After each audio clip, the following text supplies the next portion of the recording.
ये कहानी एक अलग ही दुनिया की है जहाँ की राजकुमारी हमारी दुनिया में आ जाती है और अब उसे अपनी दुनिया में वापस जाने के लिए 3 खतरनाक पहेलियों को सुलझाना होगा। आज हम इसी धमाकेदार फैंटेसी एडवेंचर मूवी को एक्सप्लेन करेंगे। तो मूवी की शुरुआत में हम एक लड़की को देखते हैं जिसके नाक से खून बह रहा होता है। तभी अचानक खून वापस उसकी नाक में जाना शुरू हो जाता है। यहाँ हमें पता लगता है कि कहानी रिवर्स हो रही है। फिर हम एक आवाज को सुनते हैं जो हमें बताती है कि हमारी धरती के नीचे एक राज्य है जहाँ की राजकुमारी हमेशा से धरती के ऊपर आना चाहती थी और एक दिन वो वहाँ के पहरेदारों को चकमा देकर ऊपर आ जाती है। लेकिन जैसे ही उसके ऊपर सूरज की किरण पड़ती है उसकी आंखें खराब हो जाती है क्योंकि उसके ऊपर पहली बार सूरज की रोशनी पड़ती है। साथ ही उसकी याददाश्त भी पूरी तरीके से खत्म हो जाती है। वो भूल जाती है कि वो कहाँ से आई है। वो यहाँ के वातावरण में सरवाइव नहीं कर पाती और कुछ ही मिनटों में उसकी मौत हो जाती है। लेकिन उसके पेरेंट्स को विश्वास है कि उनकी बेटी की आत्मा एक दिन जरूर लौटेगी, शायद किसी और बॉडी में और किसी और ही जगह पर। फिर हम ओफेलिया और उसकी मॉम को देखते हैं। ओफेलिया को परियों की कहानी बहुत पसंद होती है और उसकी मॉम उसे लेकर उसके स्टेप फादर के पास जा रही होती है। तभी अचानक रास्ते में ओफेलिया की मॉम की तबीयत खराब होने लगती है। दरअसल ओफेलिया की मॉम प्रेग्नेंट है। ये दोनों गाड़ी से नीचे उतर जाती हैं। यहाँ ओफेलिया को एक पत्थर का टुकड़ा मिलता है जिसके ऊपर आंख बनी होती है। तभी उसकी नजर एक पत्थर की मूर्ति पर पड़ती है तो वो देखती है कि ये पत्थर का टुकड़ा उसी मूर्ति का है। ओफेलिया उस टुकड़े को उसकी सही जगह पर लगा देती है। तभी उस मूर्ति के अंदर से एक अजीब सा कीड़ा बाहर निकलता है जो ओफेलिया को बहुत ध्यान से देखने लगता है। इसके बाद ओफेलिया की मॉम उसे लेकर जाने लगती है तो वो कीड़ा भी उनके पीछे पीछे जाने लगता है। कुछ देर बाद ओफेलिया अपने फादर वाइडल के पास आ जाती है। ओफेलिया के पिता एक कैप्टन है। वो ओफेलिया को बिल्कुल भी पसंद नहीं करता। ओफेलिया यहाँ भी उस कीड़े को देखती है। ओफेलिया जैसे ही उसके पास जाती है तो वो कीड़ा उड़कर वहां से जाने लगता है। ओफेलिया उसका पीछा करते हुए एक खंडर जैसी जगह पर आ जाती है मगर तभी उसके सामने मर्सरी नाम की लेडी आती है जो वाइडल के घर पर काम करती है।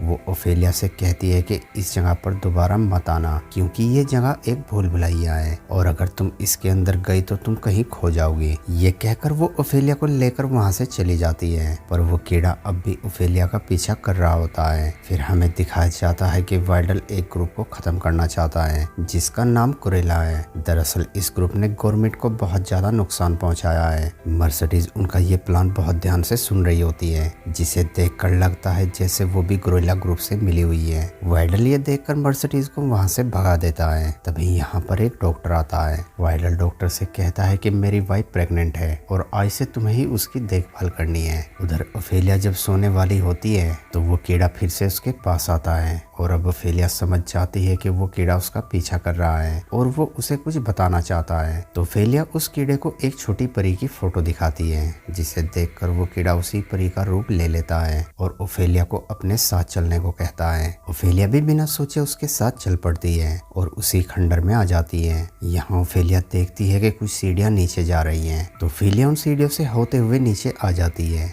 जहाँ उसे एक अजीब सा दिखने वाला क्रीचर मिलता है जो ओफेलिया को देखकर बहुत खुश होता है और वो ओफेलिया से कहता है कि प्रिंसेस मोआना आप वापस आ गई हो। ओफेलिया ये नाम सुनकर हैरान हो जाती है और वो क्रीचर से कहती है कि मेरा नाम ओफेलिया है। तो क्रीचर उसे बताता है कि मैं एक फौन हूँ और आप अंडरग्राउंड किंगडम की राजकुमारी हो। मगर ओफेलिया को उसकी बात पर विश्वास नहीं होता तो फौन उसे कहता है कि अगर तुम्हें मेरी बात पर विश्वास नहीं है तो तुम अपने शोल्डर पर बने चांद के निशान को देख सकती हो जो हमारी दुनिया में सिर्फ राजकुमारी के शोल्डर पर ही बनाया जाता है और बताता है कि तुम्हारे पिता ने तुम्हारी वापसी के लिए कई दरवाजे खोले थे जिनमें से बस अब एक ही दरवाजा बचा है। इसके बाद वो ओफेलिया को एक बड़ा सा पत्थर दिखाता है जो उसके वापसी जाने का दरवाजा है। फोन ओफेलिया से कहता है कि तुम्हें वापस जाने के लिए पहले ये साबित करना होगा कि तुम्हारे अंदर की अच्छाई अभी भी जिंदा है। इसके बाद वो ओफेलिया को एक बुक देता है और उसे कहता है कि इस बुक को तुम्हें अकेले में ही खोलना है। इसके अंदर तुम्हें 3 टास्क मिलेंगे जो तुम्हें पूरे करने होंगे जिनके पूरे होते ही ये साबित हो जाएगा कि तुम्हारे अंदर की अच्छाई अभी जिंदा है। ये कहकर वो फोन कहीं गायब हो जाता है। अब ओफेलिया वहां से अपने घर पर आ जाती है और सबसे पहले वो अपने शोल्डर पर बने निशान को देखती है और अब ओफेलिया को यकीन हो जाता है कि वो फोन सच बोल रहा था। वो सच में एक प्रिंसेस है। अगली सुबह ओफेलिया उस बुक को लेकर जंगल में आ जाती है तो देखती है कि वो बुक बिल्कुल खाली है मगर तभी उस बुक पर अचानक एक मैप बन जाता है और उस बुक से एक आवाज जाती है जो ओफेलिया को बताती है कि इस जंगल के बीचों बीच एक प्राचीन पेड़ है जिसके अंदर एक बहुत बड़ा मेंढक रहता है जिसे ओफेलिया को 3 मैजिकल बॉल खिलानी होगी, जिसके बाद उसे एक गोल्डन चाबी मिलेगी और ये उसका पहला टास्क है जो उसे बिना डरे पूरा करना होगा। ये सुनकर ओफेलिया बिना डरे उस पेड़ के अंदर चली जाती है जहाँ उसे वो मेंढक मिलता है जो कि बग्स खाकर जिंदा रहता है। ओफेलिया वो बॉल उसे खिलाने की कोशिश करती है मगर वो बॉल नहीं खाता, तो ओफेलिया बड़ी चालाकी से बॉक्स के साथ उन तीनों बॉलों को मेंढक को खिला देती है, जिसे खाते ही उस मेंढक का मुंह फटने लगता है और उसके अंदर से एक बहुत बड़ी बॉल बाहर निकलती है जिसके ऊपर वो चाबी रखी होती है। ओफेलिया उसे उठाकर वहां से बाहर आ जाती है और इस तरह से उसका पहला टास्क पूरा हो जाता है। मगर ओफेलिया पूरी तरह कीचड़ से भर जाती है, इसीलिए ओफेलिया घर आते ही सबसे पहले नहाने लगती है। तभी वो कीड़ा फिर से उसके पास आता है। ओफेलिया खुश होकर उसे बताती है कि मैंने उस चाबी को हासिल कर लिया है। तो वो कीड़ा फिर से ओफेलिया को लेकर उसी खंडर में आ जाता है जहाँ उसे फिर से फोन मिलता है। ओफेलिया उसे बताती है कि मैंने वो चाबी हासिल कर ली है। ये सुनकर फोन बहुत खुश होता है और अब वो ओफेलिया को एक मैजिकल चौक देता है और कहता है कि ये चाबी और चौक तुम अपने पास रखो,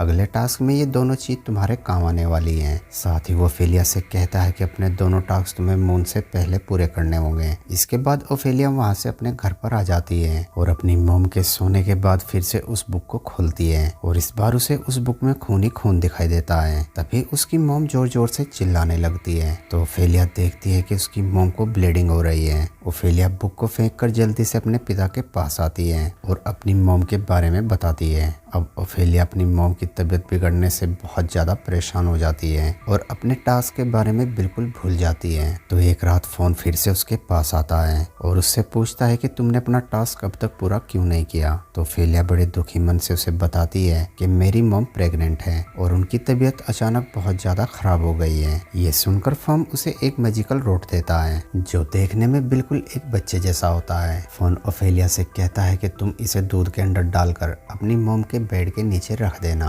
और रोज इस दूध में अपने 2 बूंद खून डाल देना। ऐसा करने से तुम्हारी मोम बिल्कुल ठीक हो जाएगी। इसके बाद फोम ओफेलिया को छोटी छोटी परियां देता है और बताता है कि तुम्हारे अगले टास्क में ये तुम्हारे काम आएगी, क्योंकि अब तुम जहाँ जाने वाली हो वहाँ तुम्हें एक बहुत खतरनाक मॉन्स्टर मिलेगा जो तुम्हें मारने की कोशिश करेगा और कहता है कि वहाँ पर तुम्हें बहुत सारी खाने की चीजें दिखाई देंगी, पर चाहे कुछ भी हो जाए तुम्हें उनमें से कुछ भी नहीं खाना। ये कहकर फॉर्म फिर से गायब हो जाता है। उसके जाने के बाद ओफेलिया फिर से उस बुक को खोलती है जिसमें लिखा होता है कि इस जादुई चौक से अपनी दीवार पर कहीं पर भी एक दरवाजा बनाओ। ओफेलिया जैसे ही दरवाजा बनाती है तो वो दीवार एक दरवाजे में बदल जाती है जो ओफेलिया को किसी और ही दुनिया में ले आती है। यहाँ ओफेलिया देखती है कि एक बड़ा सा मॉन्स्टर सो रहा है जिसकी आंखें एक प्लेट में रखी हुई हैं। वो छोटी परियां ओफेलिया को वहाँ के लॉकर के बारे में बताती है। ओफेलिया उस गोल्डन चाबी से उस लॉकर को खोल देती है तो उसे वहाँ एक सोने का खंजर मिलता है। ओफेलिया उसे लेकर वहाँ से जाने लगती है, पर खाने की इतनी सारी चीजें देखकर उसे लालच आ जाता है और वो वहाँ रखे अंगूर को खाने लगती है। हालांकि वो परियां ओफेलिया को ऐसा करने से मना करती हैं, मगर ओफेलिया उनकी बात नहीं सुनती और वो उस अंगूर को खा लेती है।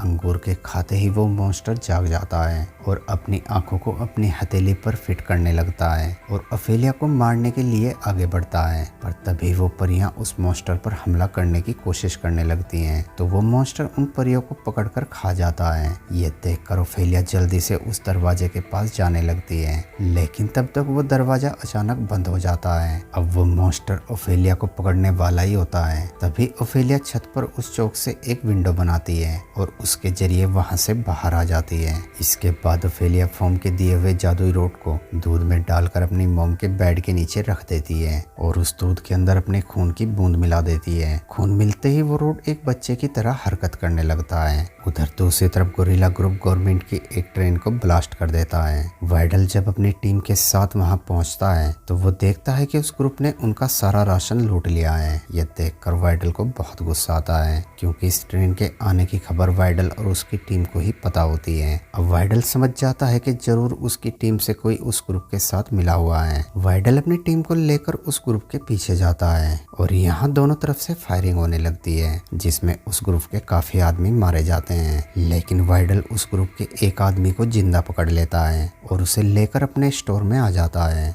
जिसके बाद वाइडल उस आदमी को बहुत ज़्यादा टॉर्चर करता है और उससे उसके साथियों के बारे में पूछता है, मगर वो वाइडल को कुछ भी बताने से मना कर देता है। उधर अब ओफेलिया की मॉम की तबीयत पहले से बेहतर होने लगती है। तभी रात में फॉर्म फिर से ओफेलिया के पास आता है और ओफेलिया पर बहुत गुस्सा होता है क्योंकि ओफेलिया ने रूल तोड़े थे। ओफेलिया ने मना करने के बावजूद भी मॉन्स्टर के टेबल से खाना खाया था। वो फॉर्म ओफेलिया से कहता है कि अब तुम कभी भी अपनी दुनिया में वापस नहीं जा पाओगी। ये कहकर फॉर्म वहाँ से चला जाता है और अब ओफेलिया बहुत ज्यादा उदास हो जाती है। उधर वाइडल उस ग्रुप के आदमी को बहुत बुरी तरीके से घायल कर देता है और इसीलिए वो डॉक्टर को उसकी देखभाल करने को भेजता है। और यहाँ हमें पता लगता है कि वो डॉक्टर भी उसी ग्रुप के साथ मिला हुआ है। वो ग्रुप का आदमी डॉक्टर से कहता है कि मुझे मार दो, मैं और टॉर्चर बर्दाश्त नहीं कर सकता। तो डॉक्टर ग्रुप के बाकी लोगों को बचाने के लिए उस आदमी को जहर का इंजेक्शन देकर मार देता है। लेकिन तभी वाइडल देखता है कि जो इंजेक्शन उसे जंगल से मिला था वैसा ही इंजेक्शन डॉक्टर के पास भी है।